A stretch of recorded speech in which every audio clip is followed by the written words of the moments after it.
Picture this, you're at the gate, you scan your boarding pass, and just as you're about to step onto the plane, you hear those four dreaded words, your bag is too big. That trusty carry-on you've flown with a dozen times for free? Suddenly it's going to cost you $65 right here, right now. Welcome to air travel in 2025. The travel world is buzzing, or maybe freaking out, about a massive carry-on crackdown. You've probably seen the headlines and the frantic social media posts.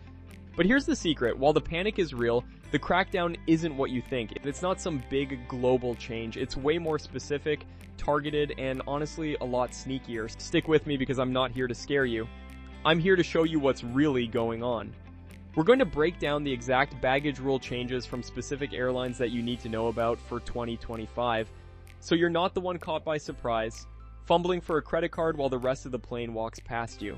First, let's clear the air. If you've been on social media, you've probably seen those dramatic AI-generated videos with scary robot voices claiming all airlines have agreed on a new, tiny, universal carry-on size.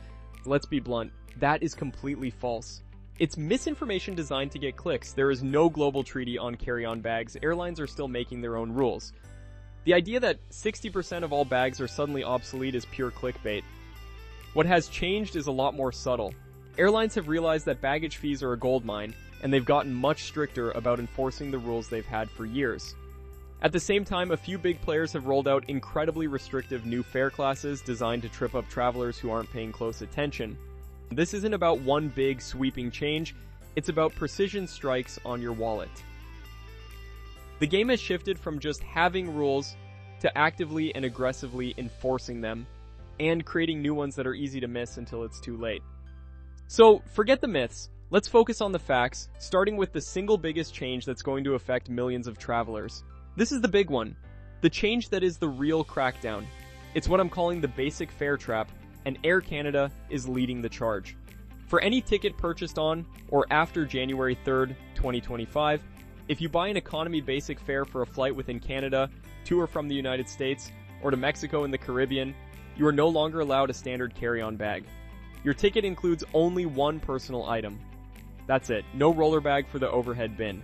So what counts as a personal item? According to Air Canada, it's something small like a purse or a laptop bag with a maximum size of 33 by 43 by 16 centimeters. For comparison, their standard carry-on, the one you're not allowed, is 55 by 40 by 23 centimeters. That's a huge difference. And what happens if you show up at the gate with your regular carry-on, not knowing about this rule? That's where the fee hits you. We're talking up to $65 if you get caught at the gate. That cheap flight you booked just got a whole lot more expensive. This move was so aggressive that even Canada's Transport Minister voiced concern, stating that Canadians expect great service, not extra fees.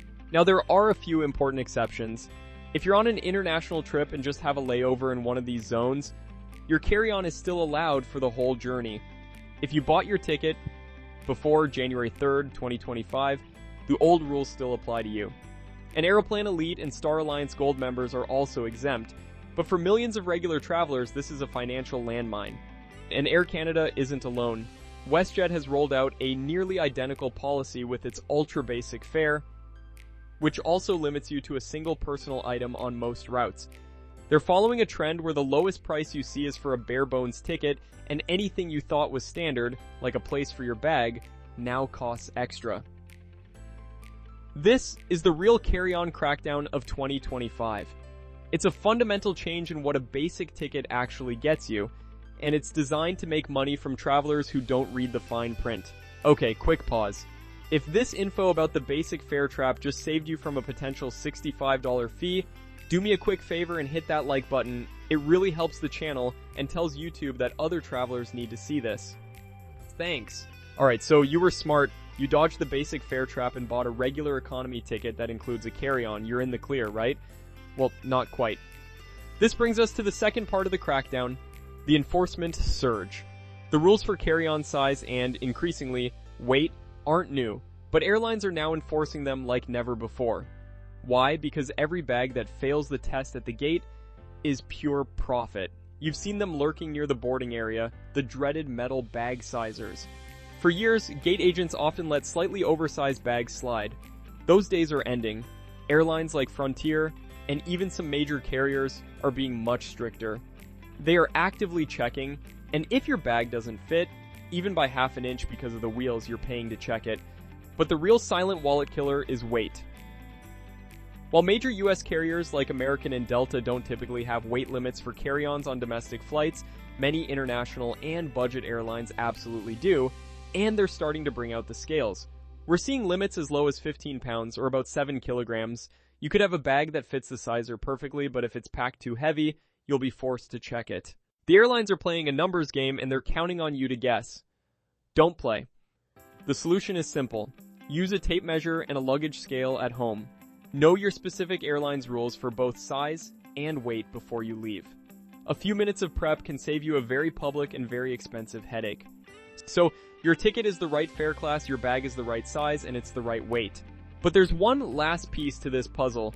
What's inside your bag? I'm talking about the tech crackdown. Specifically, the rules around lithium-ion batteries, the power banks we all rely on, are being enforced more strictly. These rules aren't new, but airport security is giving them a fresh look. Here's what you need to know. Spare lithium batteries, which includes your power banks, are banned from checked luggage. They must be in your carry-on. This is a non-negotiable fire safety rule. But it also means what's in your bag is being scanned more thoroughly than ever. So knowing the rules for your electronics is critical. If your battery is between 100 and 160 watt hours, you might need the airline's permission to bring it. And anything over 160 watt hours is usually banned completely. If your power bank doesn't have the capacity clearly labeled on it, security might just confiscate it. And the same goes for smart luggage. Those bags with built-in chargers and trackers are great until they're not. The rule is simple. The lithium battery must be removable. If you can't pop it out, the bag isn't getting on the plane, not in the cabin and not in the cargo hold. You'll have to choose between your expensive suitcase and your flight. On the bright side, there is some good news. Feeling a little overwhelmed? Don't be. Avoiding all these fees boils down to a simple 3-step check before you fly. Think of it as your new survival guide. Step 1. Actually read your ticket. Before you even pack, scrutinize your booking confirmation. Did you buy a basic or ultra basic fare on an airline like Air Canada or WestJet? If so, you probably don't get a standard carry-on for most flights in North America. You only get a personal item. Knowing your fare class is the #1 way to avoid a surprise fee. Step 2. Know your measurements. Never just eyeball your bag. Use a tape measure and a scale. Check your specific airline's website for their current size and weight rules. A common size for US travel is 22 by 14 by 9 inches, but always double check. And remember, those dimensions include wheels and handles. Don't let one puffy pocket be the reason you have to pay $65. And step 3. Do a quick tech audit. A quick check of your gadgets can save you a huge hassle. Make sure all your power banks and spare lithium batteries are in your carry-on, not your checked bag. Check the watt-hour rating to be sure they're allowed. If you have a smart bag, make sure you can pop the battery out easily. So is there some global carry-on crackdown happening in 2025? No, what's really happening is a crackdown on uninformed passengers. Airlines have created a maze of confusing fare tiers and are doubling down on enforcing every rule in the book to boost their revenue. But now you're no longer uninformed. You know the truth behind the panic. You know the real danger isn't a new global rule, but the fine print on your ticket and the strict enforcement at the gate. Knowledge is your shield. If this video helped you feel more prepared for your travels in 2025, please subscribe for more tips that save you time, money, and stress. And do me one last favor, share this video with anyone you know who loves to travel. You could save them from a very expensive lesson at the airport. Now, I want to hear from you. What's the most ridiculous baggage fee you've ever been hit with? Drop your story in the comments below. I read them all, and together we can help each other travel smarter. Safe travels.